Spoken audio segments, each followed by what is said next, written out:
खबर है, सप्तशक्ति कमान ने कोटा और बूंदी में शुरू किया है व्यापक बाढ़ राहत अभियान।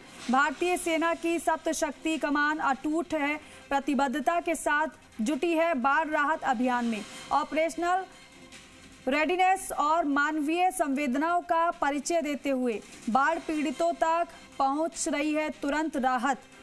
दल ने शुरू किया है राहत कार्य। कोटा जिले की दिगोद तहसील के निमोडा हरिजी गांव में रेस्क्यू ऑपरेशन चला।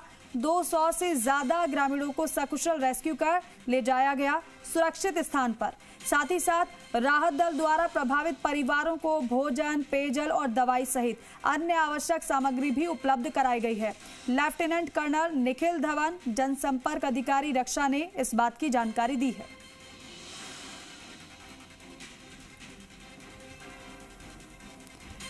और विनय पंत हमारे सहयोगी फोन पर जुड़ रहे हैं। विनय, क्योंकि कोटा बूंदी में हालात तो बहुत खराब हुए, लेकिन सेना की ओर से जिस तरीके से मोर्चा बाकायदा अभियान के तहत संभाला गया, उससे लग रहा है कि लोग कुछ तो राहत महसूस कर रहे हैं। जी बिल्कुल, वाकई देखिए जिस तरह से कोटा और बूंदी में लगातार बारिश के बाद बाढ़ के हालात हुए और कई गांव जो है जलमग्न हो गए और काफी बड़ी संख्या में लोग जो हैं वो बाढ़ से ग्रसित हो गए।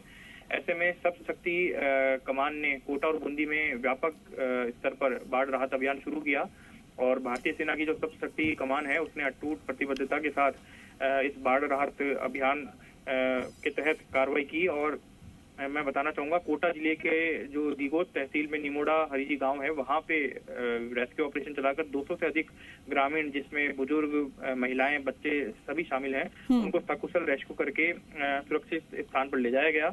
वहीं साथ में ही जो प्रभावित परिवार हैं उनको राहत दल के द्वारा भोजन, पेयजल और दवाई सहित अन्य जो आवश्यक सामग्री है वो भी उपलब्ध करवाई गई।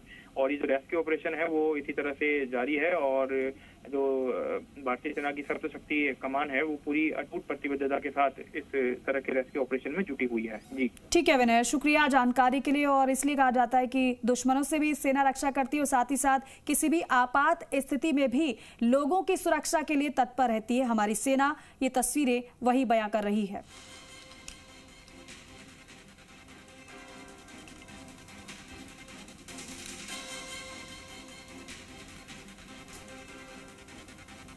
तो देखिए, बाकायदा अभियान चलाया गया सेना की ओर से और उस अभियान के तहत लोगों को राहत पहुंचाई गई, कई लोगों को रेस्क्यू किया गया है।